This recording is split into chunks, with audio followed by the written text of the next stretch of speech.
Hello and welcome to the Pressing Matter. My name is Peter Tanyanyiwa. Today we are looking at service delivery in Zimbabwe with particular interest on service delivery refuse collection. And we are looking at the Borrowdale Residents and Ratepayers Association. Today I'm joined with Mr. Robert Mtkasira from the Borrowdale Residents and Ratepayers Association. Say, how are you? I'm good, Peter. How are you? Thank you so much. So the Borrowdale Residents and Ratepayers Association has managed to do something that no ward, suburb or community in Zimbabwe has managed to do so far, which is acquiring 3 refuse collection vehicles. Many residents associations have not had even one. Say, how have you managed to do this for Harare East? How have you managed to do this for Borrowdale Residents and Ratepayers Association? Thank you, Peter. In essence, it's all about community value consensus. What you as a community believe is what matters, the priorities that you have as a community, and how you intend to achieve those objectives and priorities. So we basically, as I always say, we are a very robust community, knowing exactly what we want. We lay our demands, and where they are not provided, we try and find ways of alternative ways of achieving our objectives and sorting out things out in our community. So basically, on the matter that we have raised concerning the refuse compactors, it was all first a decision that we had to make as a community. And the community is, of course, represented by the Borrowdale Residents and Ratepayers Association, which is a very influential entity on its own, with very defined structures and operational. That's what matters first. You have to be functional, you have to be operational. And we always have our eyes on the ball. So we identified certain needs in our communities and we prioritized those needs. And one chief among them was the issue of waste management. There was poor refuse collection. You could go for months without refuse being collected, and people had resorted to illegal dumping. And there was one very sinister development where residents were now taking all their refuse to the City of Harare district office, the Borrowdale district office, and dumping it there. So such developments raised a lot of concern in us, and we decided to do something about it. And as a result, we approached the City of Harare. We visited the waste management depot in Granite Side, and we realized that it was literally a graveyard of refuse compactors, some with very major faults, some with minor faults. And we, after having seen that situation, we had a round table talk with them, and we asked them, what are your needs concerning these refuse compactors, so that we can have consistent and progressive refuse collection in our areas. So they told us this needs that, this needs that, this needs that. So they compiled a list of all the requirements for those compactors. And we looked at that list, and we saw that it was manageable. We could raise the money to resuscitate 3 of those compactors. And we had to seek the legal instruments of managing such an arrangement. So we entered into an MOU, Memorandum of Understanding, with the City of Harare, where we resolved that we will take care of the resuscitation and maintenance of those compactors while they provided those compactors, and ring-fence them for service delivery or refuse collection in our ward. And this has been a very successful initiative. It has gone on for close to 2.5 years now. And there's been, of course, you get glitches, you get problems here and there. Of course, dealing with machinery, you know that sometimes you face challenges. But basically, that has been our mode of operation with the city of Harare, the MOU, having a value consensus as a society, and providing the resources for the services that you need. Okay, but knowing the bureaucracies that are within these institutions, which time frame did you take from approaching the city of Harare to actually getting on the table and carrying these 3 refuse trucks for the community? It did take a bit of time, Peter. It did take a bit of time, knowing that City of Harare is a quasi-government institution. It has its own structures, it has a legal department, and we also had to consult our residents widely. But after having decided as a residents body that this is the route that we are going to be taking, the City of Harare took its time. I think, well, it's to be expected for such a large institution. They took their time, about 6 to 8 months, to come up with an MOU draft that we were throwing back to each other for quite some time, so that it could be refined and we could come up with a very concise document.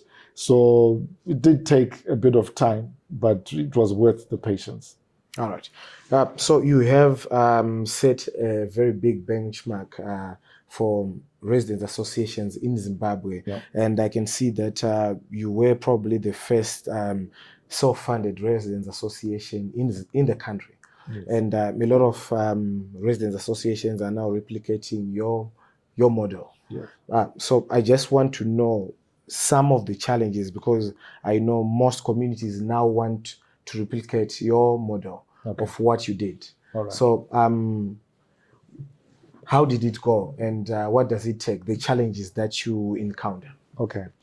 Firstly, a residents association is mostly a voluntary organization that can only be led by people who have a passion for the community, people who have a burden and a heart for the community.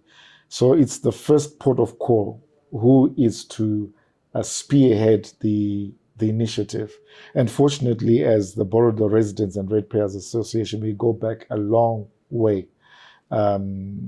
We're close to 25 years. This thing has been structured. And we know all the pitfalls now. We now know all the challenges that come with that development. But going past that, then it's the mobilization exercise. Residents associations are all about mobilization. You have to mobilize people around a certain ideology. You have to mobilize people around a certain cause. And you need to structure yourselves, structure a good narrative that will now attract people to the cause that you are trying to push for the betterment of the community. It's normal among people that even for something that benefits them, they are skeptical about it, and they are not. They may not really be interested. And for somebody who is short-sighted, you may lose your patience, because you are trying to do something that is good for the community, but the community is repudiating your efforts. And you have to keep on fighting, you have to keep on urging, you have to have long suffering and patience in order to set up a residents association that is of the magnitude of the Borrowdale Residents Ratepayers Association. So that's mostly where the challenges are. And then when you get to the stage of where money is going to come from, you also need residents who understand, who have bought into the vision, who understand the cause of what you are trying to achieve. Because whenever money is involved, it either attracts the wrong type of leadership, or it may cause people to think twice about the agenda of the association. But we really put our Heart to it. heart to it, Yeah. and also our tools to it, our mental and all our capacities. We put our hearts to it, and so that we could start up something that was acceptable, start up something that residents found value in. And we started doing work. The little that we could do, we did, even if it did not require money. If it was attending to a meeting, attending to a problem that has been raised by residents, we often did that out of our own resources and not expecting anything to come, any type of remuneration to come out of it. But if you start a residents association with an expectation of remuneration, you will not go far, because there's no remuneration. It's voluntary, and you just have to put your hands to the plow and make sure that you transform the community. You will not go far. Okay. And I should not expect anything in return. Yes. But many other residents will say that from Bari, from Kwazana, from Hatfield, or any other community in Zimbabwe, they will say that probably you guys are privileged from this broader community, Harare East, because you now have 3 refuse trucks, or they don't have any. You know, so I just want you maybe to just explain how you are not privileged in a way. I've heard you talk about the water problem that probably the city thinks that this community is well catered for. They have it under control and stuff. So I just want you to just maybe break that down so that maybe people can understand where you are, your position. Yeah, it's interesting that you have mentioned water. Yeah. We actually admire the people in Bari, Kwadzana, Warren Park. We admire them because they get water periodically, maybe consistently, sometimes intermittently. And we look at them and say, wow, these guys, they are so privileged to be getting water on such regular frequencies. We have places in Borrowdale that have gone for 25 years, 30 years without water.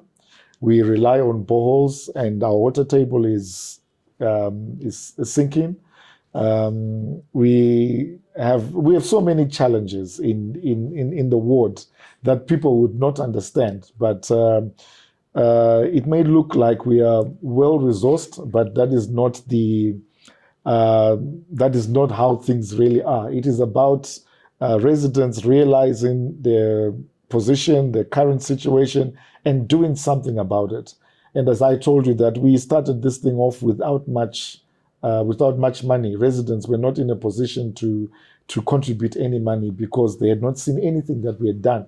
They thought that we were just a voluntary organization that is out to steal their money and use their money inappropriately. But as I said, we're a well-structured organization with all the tenets of governance set up within our operation. And we operate above board, and we operate in consultation with our residents. And as you might think, we have about 20,000 households in Borrowdale, but under 1,000 are subscribing to the BRRA. And you wonder where the other 19,000 are. People who are apathetic, people who don't care about their communities, people who probably find no value in what we are trying to mobilize residents into. But then it's that critical mass that drives the agenda of the community. Even in the country, we have millions of people, but very few people put their hands on the plow to produce and to make sure that things happen. Okay, now getting back to refuse collection. Yes. Now the government has announced that they will be taking over refuse collection from the city of Harare because they admitted failure to carry out their mandate. So, but you as BRA, I know that you have had successful MOUs with the city of Harare. I just want you to maybe mention some of the successful endeavors that you have done with the city of Harare and the government at large in as far as improving service delivery for the communities in Harare East. Yes. Thank you again for that question, Peter. Of course, we, as you have mentioned in the beginning, that we are an outlier association. We are a pace setter, maybe a pioneering organization, and we appreciate that perspective that you have given. But in terms of service delivery, yes, we have been working quite consistently with the city of Harare. We have always tried to avoid we've always tried to have a relationship that is non-confrontational. We have always tried to negotiate our way into their corridors so that we find common ground and solutions for the progress of our communities. Of course, City of Harare tends to be quite adamant at times. They have excessive bureaucracy, and anything that is guided by politics, sometimes it tends to be a bit difficult to navigate. But we've found our way with the city of Harare. They respond. The level of response is greatly improved, and we have done quite a number of projects with city of Harare, and we intend to continue to do more. We have some projects that we have done in terms of reparations. Their own office, the Borrowdale district office, we have put in resources to take care of it, to maybe deliver it from its dilapidated state.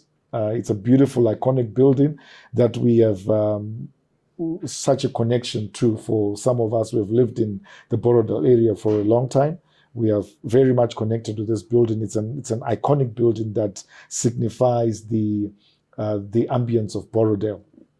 It's built, its architecture is wonderful. So we support them. We have supported them with that. We've supported the Borrowdale health centers like the Greystone Park Clinic in terms of its reparations. And now we have intentions of even supplying drugs and other implements that can help in sustaining the operations of that clinic.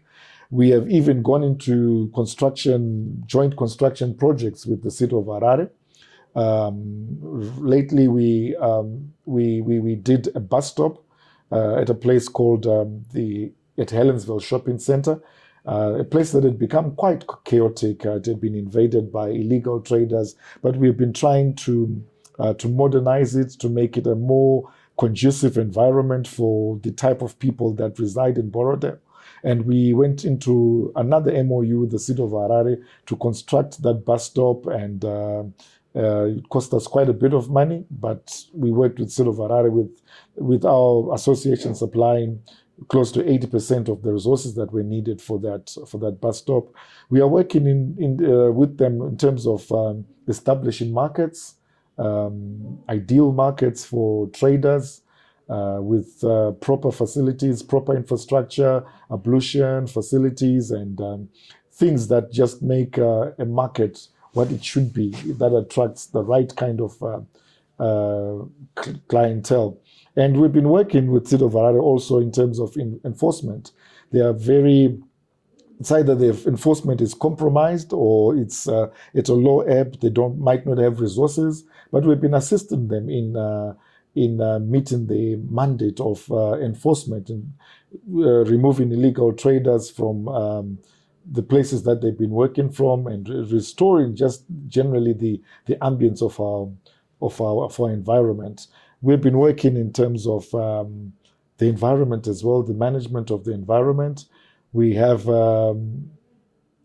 applied for a space to operate a waste separation center within Borrowdale so that we could manage waste. We have identified a piece of land, and we're just working on the finalities of the modalities of setting up that. But the resources are already there, and we are ready to go.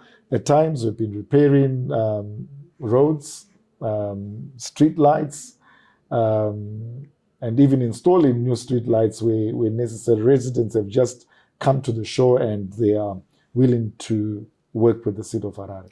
This is really great to hear, and just answered my next question. I was going to ask about the waste separation process. Yes. And you just answered that. So can you just tell me, then acquiring these 3 refuse trucks, how is it improved service delivery? And also I understand that there is tracker company that has come to support you as residents. How important is that for corporates to also come on board and then just talk about this new partnership? Okay. Yes, we have those compactors now, and fortunately we now have a brand new one. We've been operating 2 dilapidated ones that have been absorbing quite a lot of our resources in terms of repair, but we've just been allocated a brand new compactor, and this has greatly improved service delivery in terms of waste removal. All the areas are covered. Of course, you get a few outlier areas that are maybe difficult to access, or maybe the crews do not attend to them as they should.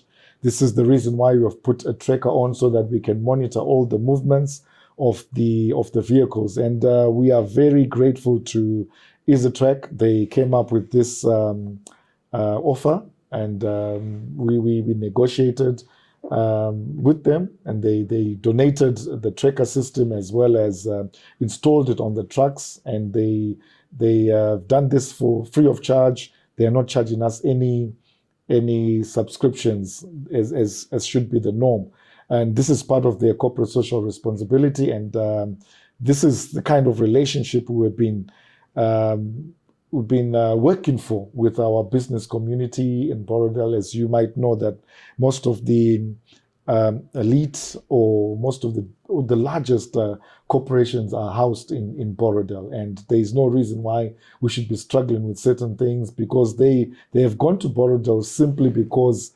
it's an area that has been well looked after, well manicured, and it has a bit of a semblance of order. So they rush there to acquire properties and to set up their businesses there. And we believe that they should give back to the community.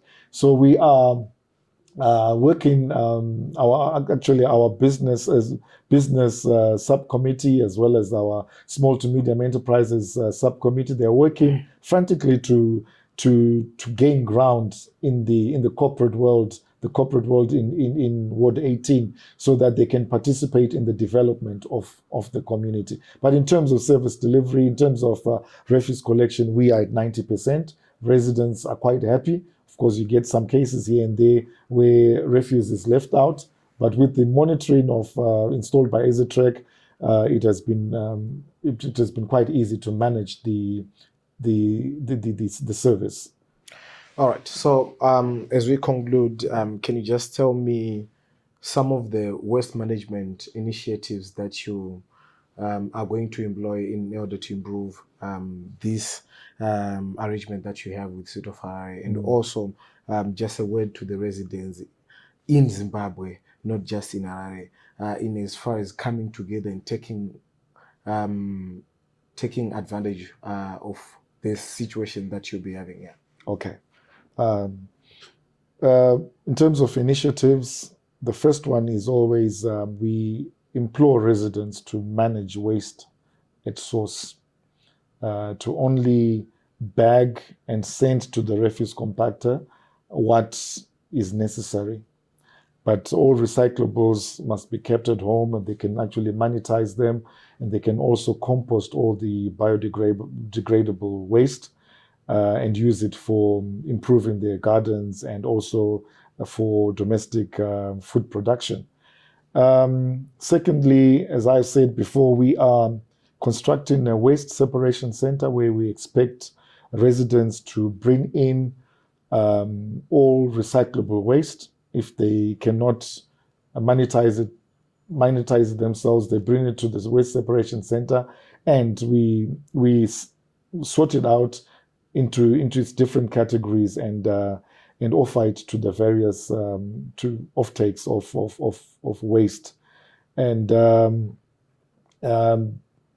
we've just been praying and imploring the residents to mind the environment, to be careful about what they do in the environment, not to burn waste, not to throw waste anywhere, not to dump things where they're not supposed to be dumped, just to become responsible residents. So those are some of the activities that we have been trying to set up in the ward, and also that at every public place, every shopping center where there's huge traffic flow, human traffic flow, we install bins, as well as we have intentions of having biodigesters where there's greater generation of waste. And to the residents, all I can say is that it's possible to build good communities. Communities are built by the people in them, and people should just, by all means, try to own the processes of developing the communities. There is nobody who is going to come and encourage you to do something that you should do for yourselves. So I encourage residents to be mobilized, to come together, to have a value consensus, and just to believe that their communities can become better, no matter how dilapidated things could be at the moment, or no matter how they have deteriorated. But if you have a heart for your community, you can reignite the fire and develop the community at large. There is no one who's going to come and develop a community for you. Yes. Mr. Mchikase, I think you wanted to say, Nyika ino Very true. That's a very appropriate statement. Thank you so much for coming to Zim Papers. Thank you, Peter. Don't throw waste, don't burn waste. It has been Peter Tanyanyiwa from Zim Papers Digital. For these and more conversations, don't forget to subscribe, comment, and of course, like. Until next time.